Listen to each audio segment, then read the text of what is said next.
नमस्कार, कंज्यूमर अड्डा में आपका बहुत बहुत स्वागत है। आपके साथ मैं हूं विपिन भट्ट और आप देख के शायद समझ गए होंगे, टीवी अखबार डिजिटल का वार। देखिए, इन दिनों हम ढेर सारी न्यूज़ कंज्यूम करते हैं, ढेर सारा इंटरटेनमेंट कंज्यूम करते हैं और इनमें से मैक्सिमम टाइम इन चीज़ों को हम अपने फ़ोन पर कंज्यूम करते हैं। उसी को आप डिजिटल कहते हैं, फिर वो किसी भी फॉर्म में आपके पास आ जाए। और टीवी और अखबार डिजिटल का वार मतलब कि अब जो चीज़ आप पहले टीवी पे कंज्यूम करते थे, मैं अगर खबरों की बात करूं, जो खबरें आप अखबार में पढ़ा करते थे, अब वो आप डिजिटल फॉर्मेट में पढ़ते हैं। चाहे वेबसाइट हो, चाहे वीडियो हो, चाहे सोशल मीडिया प्लेटफॉर्म्स हो, न्यूज़ कंज्यूम करने के लिए आपका फ़ोन ही आपका नंबर 1 साथी होता है। लेकिन क्यों कह रहे हैं ऐसा डिजिटल का वार?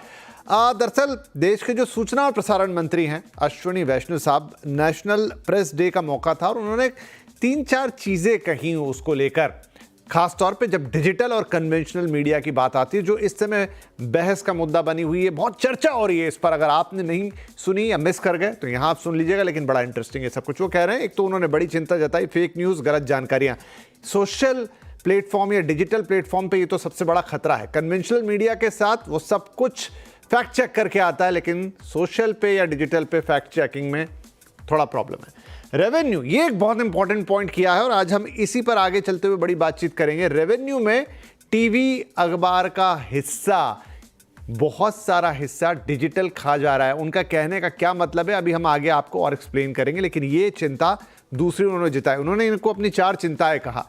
तीसरी चिंता उन्होंने कहा कि प्लेटफॉर्म्स के पक्षपाती एल्गोरिदम, मतलब आप जब भी फेसबुक पे, यूट्यूब पे, ट्विटर पे, कहीं पे कुछ न्यूज़ कंज्यूम कर रहे हैं ना, वो एक एल्गोरिदम से ड्राइव है। पीछे एक मशीन है जो सिस्टमेटिकली उसको आपको दिखा रही है। क्या दिखाना है, कैसे दिखाना है, ये वो सब वो लोग डिसाइड करते हैं। तो इस पर भी चिंता जताई है। और आखिरी चिंता है एआई को लेकर कि भाई एआई का पूरे इस सिस्टम पे क्या इम्पैक्ट होगा, क्योंकि एआई की हम बहुत चर्चा करते हैं। लेकिन इनफैक्ट जो पॉइंट नंबर 2 था, जिस पर दुनिया भर में भी बहस हो रही है, ऑस्ट्रेलिया की खबर आपने थोड़े दिन पहले सुनी होगी कि ऑस्ट्रेलिया ने एक कानून बनाने की बात कही, जिसमें उन्होंने बाकायदा गूगल, फेसबुक, इनसे कहा कि आपको अपने रेवेन्यूज़ अखबार, टीवी इनके साथ शेयर करने होंगे और वो पैक्ट होते हुए भी नजर आए। तो वही चर्चा अब यहाँ पर भी आ गई है। आपको पहले सुनाता हूँ कि अश्विनी वैष्णव साहब ने क्या कहा है, खास तौर पे उस वाली बात पर कि ये जो टीवी और अखबार का रेवेन्यू है, ये डिजिटल क्या खा रहा है, इसीलिए डिजिटल का वार है। सुनिए उन्होंने क्या कहा। As we see, consumption of news and consumption of content is rapidly shifting from the conventional modes to the digital media. The traditional media is losing out financially because of this change.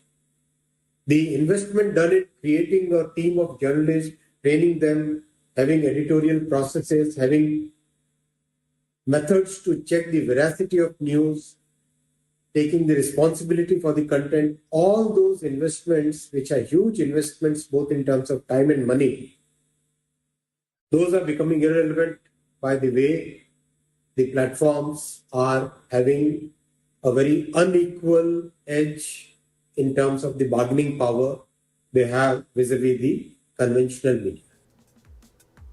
तो सूचना और प्रसारण मंत्री चिंता जता रहे हैं कि जिस तरीके से कन्वेंशनल मीडिया ने टीवी या अखबार एक पूरी एडिटोरियल टीम बनाते हैं, एक पूरा सेटअप बनाते हैं, लोगों को ट्रेनिंग देते हैं, उसमें भारी खर्चा होता है, पूरी मशीनरी डिप्लॉय करते हैं और एक पूरी प्रोसेस को फॉलो करते हैं। हर खबर जो है वो एक डिजिटल, माफ़ कीजिए, को एडिटोरियल सेंस के साथ आती है, जहां पर आप एक पूरी एडिटोरियल टीम के नज़रिए से गुजरती, तब आप तक पहुंचती है, उसकी ऑथेंटिसिटी होती है। लेकिन डिजिटल में वो ये सारी चीज़ें मिस करते हैं और इसका एक बहुत बड़ा हिस्सा कि वो जो रेवेन्यू, जो कमाई है, वो उनके हिस्से से खिंच रही, जबकि वो इतना काम कर रहे हैं, इतना पैसा लगा रहे हैं, लेकिन डिजिटल में उन्हीं चीज़ों को उठाकर कमाई दूसरे तरीके से हो रही है, उसका पाई बड़ा है, उसकी रीच बड़ी है। तो ये चिंता की बात है। चलिए तो चर्चा की शुरुआत करते हैं। हमारे साथ कार्यक्रम में कुछ खास मेहमान जुड़ रहे हैं, उनका परिचय मैं आपसे करा देता हूं कि कार्यक्रम में हमारे साथ कौन कौन जुड़ रहे हैं। तो केजी सुरेश साहब हैं, जो आईआईएमसी के पूर्व डीजी प्रोफेसर केजी सुरेश हैं, डायरेक्टर जनरल आईआईएमसी के पूर्व। वरिष्ठ पत्रकार और कंटेंट क्रिएटर हर्षवर्धन त्रिपाठी हैं और द मोबाइल इंडियन के एडिटर संदीप बुत्की। आप सबका बहुत बहुत स्वागत है।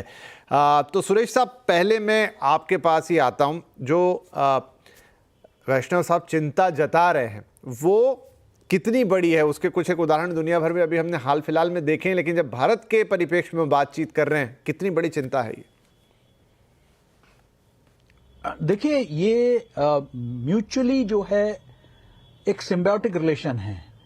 एक तरफ जहां जो जिसे हम so called main stream media कहते हैं या पारंपरिक मीडिया कहते हैं, इनको पाठक वर्गों में कमी आई है, दर्शक वर्ग में कमी आई है, तो इनके डिजिटल प्लेटफॉर्म में जाने से दर्शकों की संख्या बढ़ गई है, पाठकों की संख्या बढ़ गई है, इसमें कहीं कोई दो राय नहीं।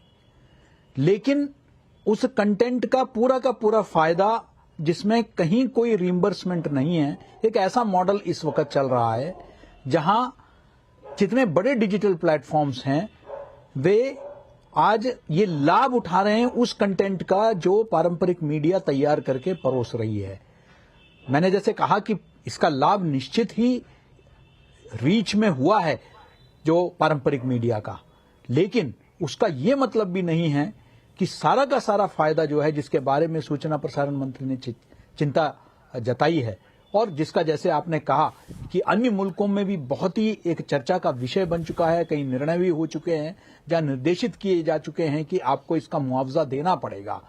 तो कहीं ना कहीं मैं समझता हूं कि भारत में भी जिस प्रकार से डिजिटल मीडिया में जिस तरीके से विस्तार हुआ है और जिसके माध्यम से आज ज्यादा से ज्यादा हमारी युवा पीढ़ी जिस तरीके से स्मार्टफोन की बिक्री हुई है, जिस तरीके से आज डिजिटल प्लेटफॉर्म के साथ युवा पीढ़ी ही नहीं अपितु जो बड़े बुजुर्ग नागरिक भी हैं वो भी जुड़े हुए हैं, तो निश्चित ही कंटेंट आज ज्यादा से ज्यादा डिजिटल माध्यम से आम जनता तक पहुंच रही है।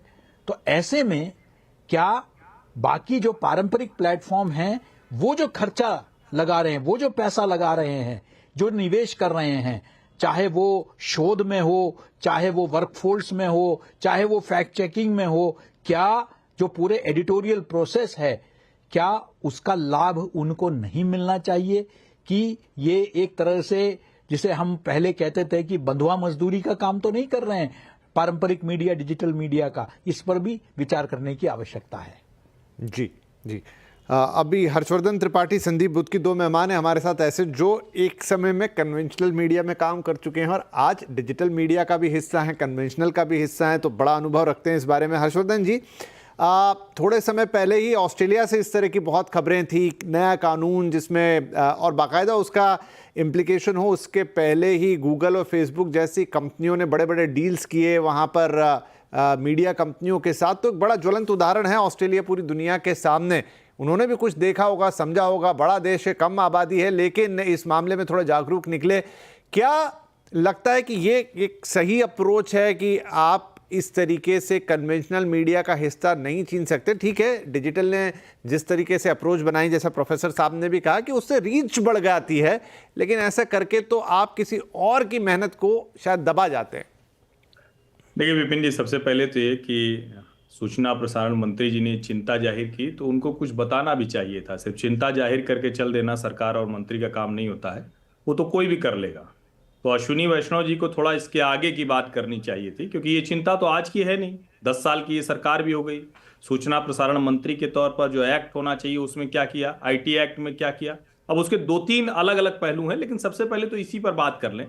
एक तो ये कहना कि वो कोई ट्रेडिशनल जो कन्वेंशनल मीडिया है उसका हिस्सा डिजिटल मीडिया खा जा रहा है, ये बिल्कुल ठीक नहीं। हर समय मीडिया बदलता है, रेडियो, अखबार, टीवी, और अब वो डिजिटल मीडिया पर आ गया है जिसको न्यू मीडिया कई बार कहते हैं। हालांकि जो भी नया है वो नया हो जाता है। टीवी भी उस पर शिफ्ट की गई है, तो उसकी लड़ाई नहीं है। लड़ाई क्या है? Google, YouTube, x, Instagram, Facebook, यानी जो मेटा की कंपनी है, इन पर जो सोर्स, न्यूज सोर्स के तौर पर जा रहा है, उसका जो उपयोग कर रहे हैं और उसमें जो हिस्सा जो किसी और मीडिया से उठाते हैं, मीडिया आउटलेट की खबर होती है, उसकी रीच होती, क्या उसको ईमानदारी से देने को तैयार हैं क्या? अब इसका जवाब यह है कि क्या आज तक किसी सरकार ने इसका क्लियर मैकेनिज्म दिया है क्या? नहीं हो पाया है। आप फेसबुक या किसी भी इंस्टा या एक्स पर, किसी पर भी ये आप समझ नहीं पाते हैं कि जो न्यूज आउटलेट दे रहा है, और क्या सारे के सारे जितने ये जो कन्वेंशनल मीडियम कहते हैं, ट्रेडिशनल टीवी सीधे कह लें, क्या उनका अपना सोशल मीडिया पर खाता नहीं है? क्या वो नहीं चाहते हैं कि ज्यादा से ज्यादा लोगों तक रीच पहुंचे?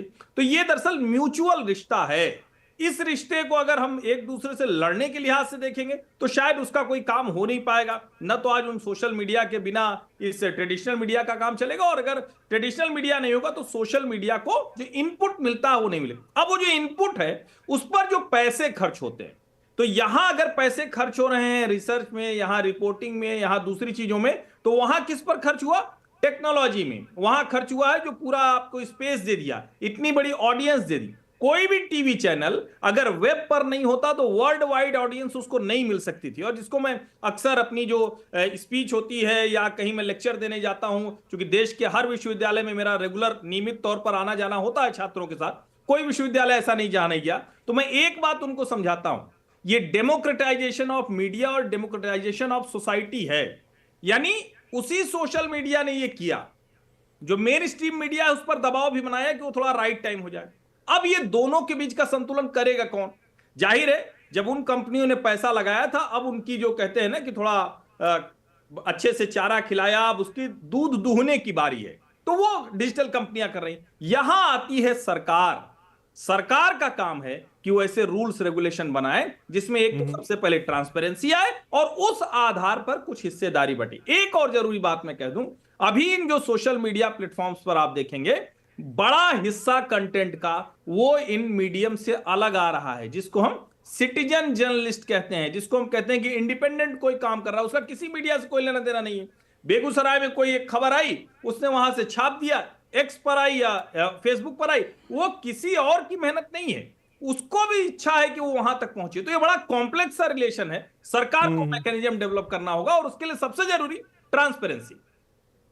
जी ठीक है, एक अच्छी विवेचना आपने की। संदीप जी, आप इसको कैसे देखेंगे?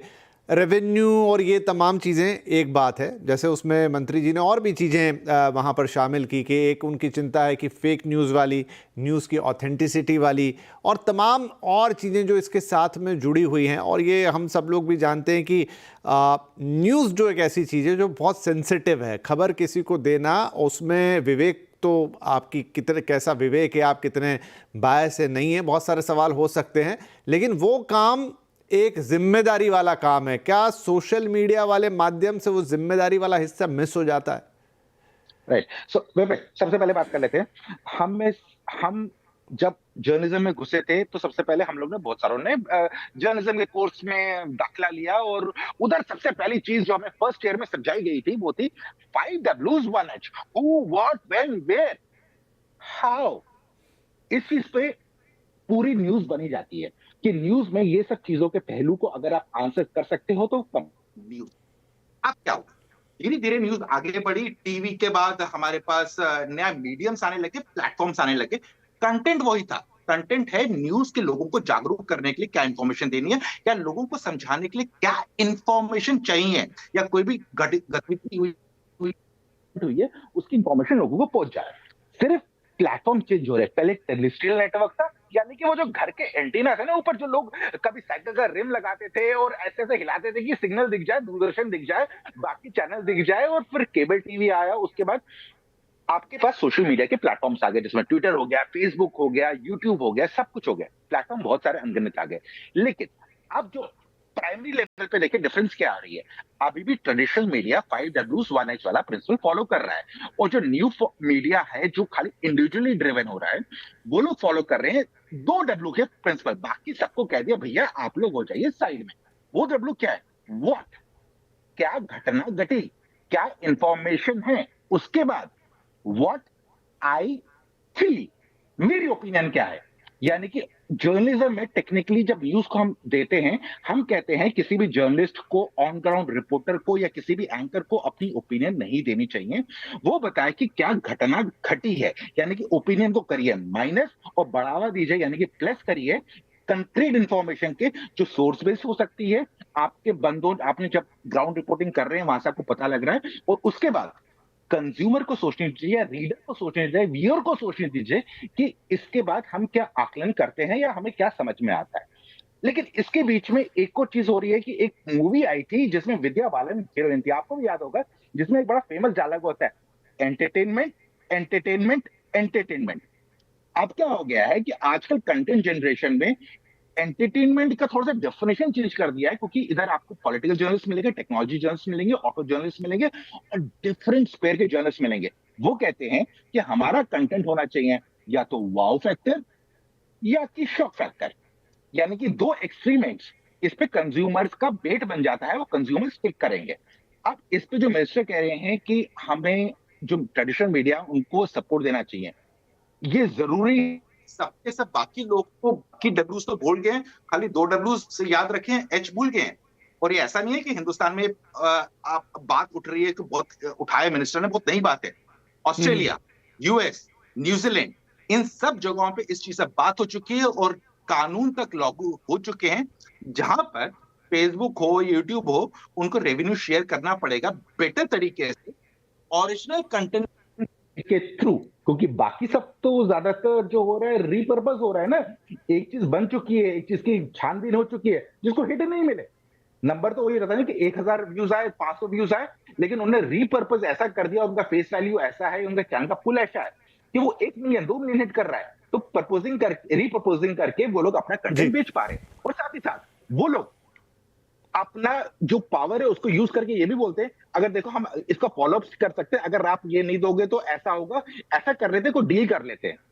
ट्रेडिशनल मीडिया अगर ये करने लगे न्यूज की, तो फिर आप ही समझ सकते हैं न्यूज का क्या होगा।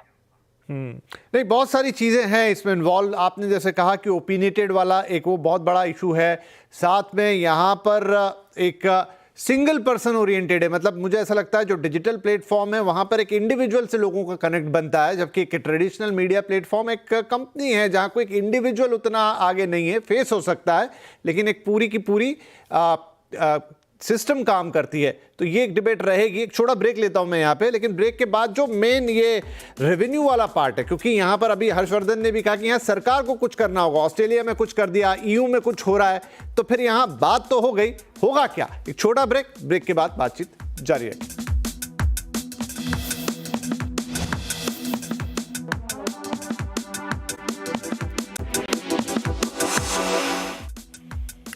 Welcome back. टीवी अखबार डिजिटल का वार। ये बात इसलिए निकली क्योंकि नेशनल प्रेस डे के मौके पर जो हमारे सूचना प्रसारण मंत्री अश्विनी वैष्णव साहब, उन्होंने सवाल उठा दिया। 4 बड़ी चिंताएं कहीं, लेकिन उसमें से एक ये कि क्या ट्रेडिशनल मीडिया या कन्वेंशनल मीडिया का हिस्सा in terms of revenue digital media खा रहा है। उसी पर आज बातचीत हो रही है, राइट? तो सुरेश जी, प्रोफेसर सुरेश, जो अभी हर्षवर्धन कह रहे थे कि देखिए आपने बात तो कर दी, लेकिन अब वक्त है कि आप उसके लिए कुछ लेकर आइए। वो अपने आप तो होगा नहीं। ऑस्ट्रेलिया ने कुछ किया इसलिए हुआ, वहां पे डील्स होती हुई हमने देखी क्योंकि सरकार कानून लेकर आई। क्या हमारे लिए भी अब वो वक्त आ गया है?